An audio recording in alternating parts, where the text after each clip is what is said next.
it started in just a dream. Pangarap lang talaga. I dream big, I started small. Kung ano man meron ngayon it's because of, we believe on it. Naniwala and nangarap. Hindi ko naisip na magiging ganito kalaki. So food cart, dun start talaga. And then came Hungry Hippo.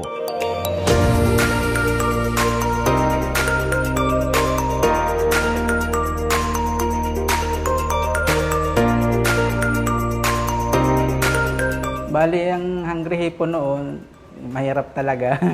Dati po ako nasa kitchen. Nasa isip ko noon, hindi ko kakayanin trabaho dito.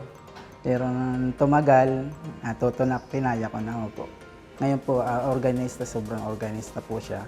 Nadagdagan po ang tauhan namin. Yan, ako na po ang naging leader po sa pagluluto.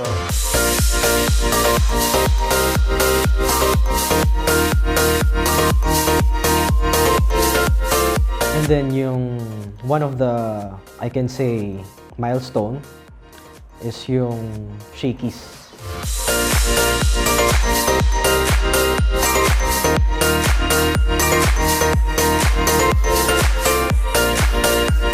When I entered or when I started here, naramdaman ko yung eagerness nila to achieve whatever we want to achieve. Nagtutuwa ako kasi nakita ko yung paglago ng Silver Peak.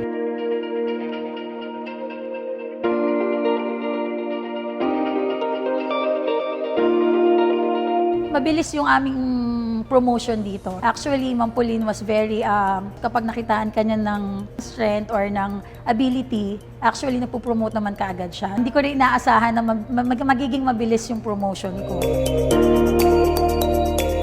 Yung isang pinakamalaking pagbabago sa amin, habang dumadami yung branches namin, nagkakaroon na kami ng sistema. Tapos hanggang sa ngayon na masasabi namin na stable na talaga yung company namin.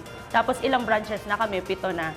So, habang tumatagal, mas nagiging smooth yung operation. Siyempre, nakakapagod siya. Pero at the same time, fulfilling kasi makikita mo na nag-grow yung tindahan. Tapos naging part ka nyo, naging part of opening team ka, isa ka sa mga nag-groom sa tao, kung paano na-develop yung tindahan, part ka nun.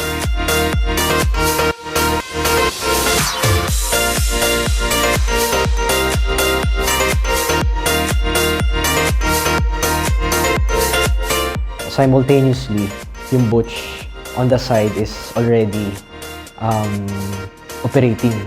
Based po on my experience, ma'am, ang sobrang laki po nung pinagbago po namin. Kasi madami po kaming na-launch na project or pagbabago po ng company. Just nakatulong po sa amin ngayon.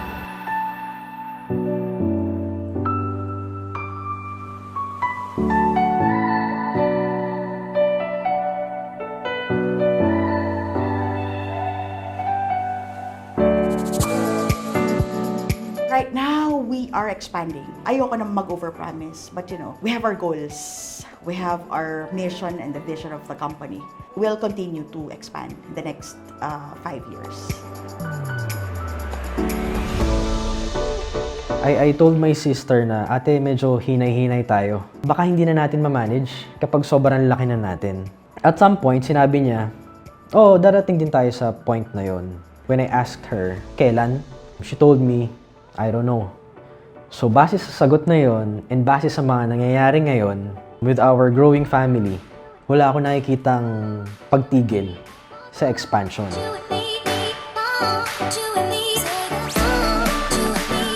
Continuous ang growth po ng Silver Peak.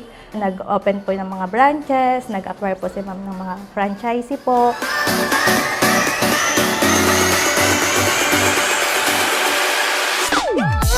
Ibang-iba ang impact ng mga experiences po dito.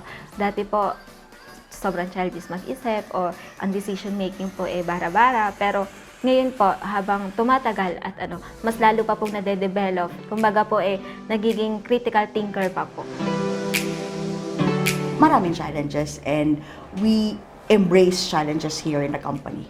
Sabi ko nga sa kanila, let's turn it into opportunities so we can be a better person.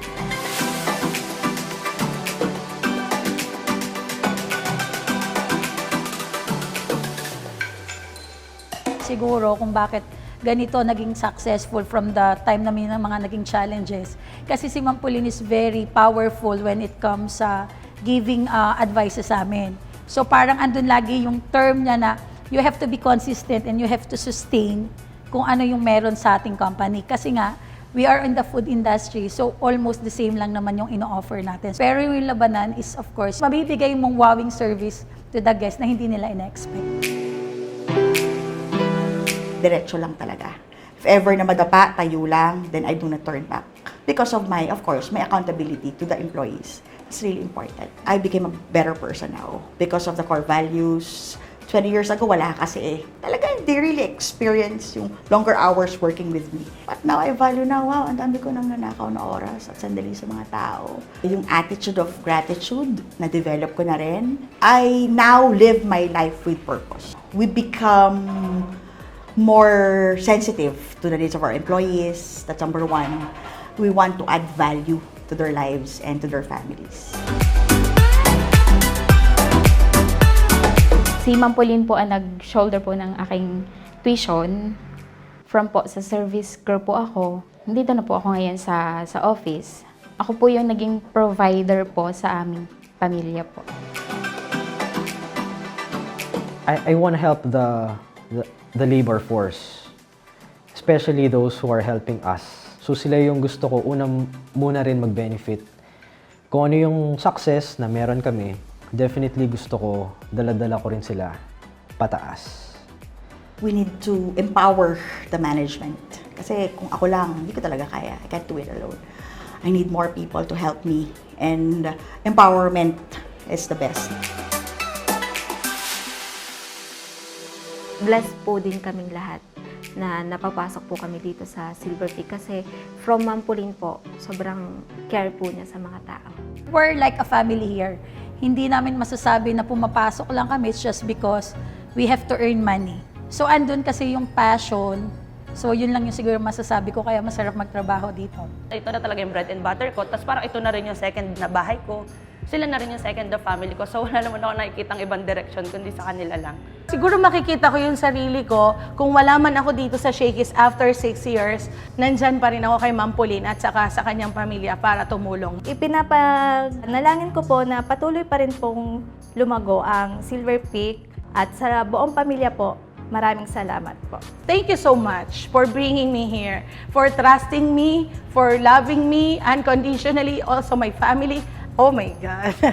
Sabi ko nga sa'yo, pangako ko sa'yo, hindi kita iiwan hanggat ako ay nakakatayo at nakakalakad. So, ayoko umiyak, pero ito, ikaw ay lubos na pinagpala ng Lord. We love you so much. God bless. Yung wish ko lang siguro, maging mas successful pa at the same time yung blessings niya. So, mas marami pa siyang matulungan.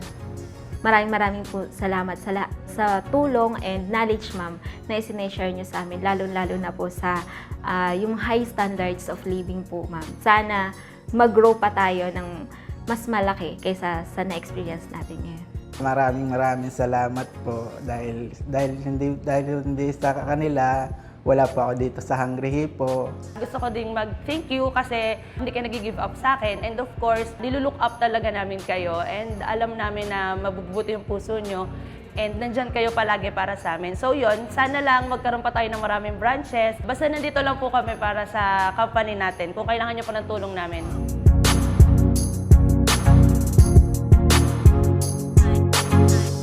For all our team members, sobrang thankful ako with together with our family na nagtiwala kayo sa amin. And definitely, yung success na meron tayo ngayon is dahil sa inyo rin talaga. Of course, I want to thank my family who really believe in me in establishing this company. My son, Inigo, salamat for understanding me always. And of course, my one and only husband na talaga namang my number one fan na wala akong sinabing mali sa kanya. Who never complain, who really supports me a lot. To all the people who really, believe in me, mga friends na talaga naniniwala. And to all the employees na nakatrabaho ko.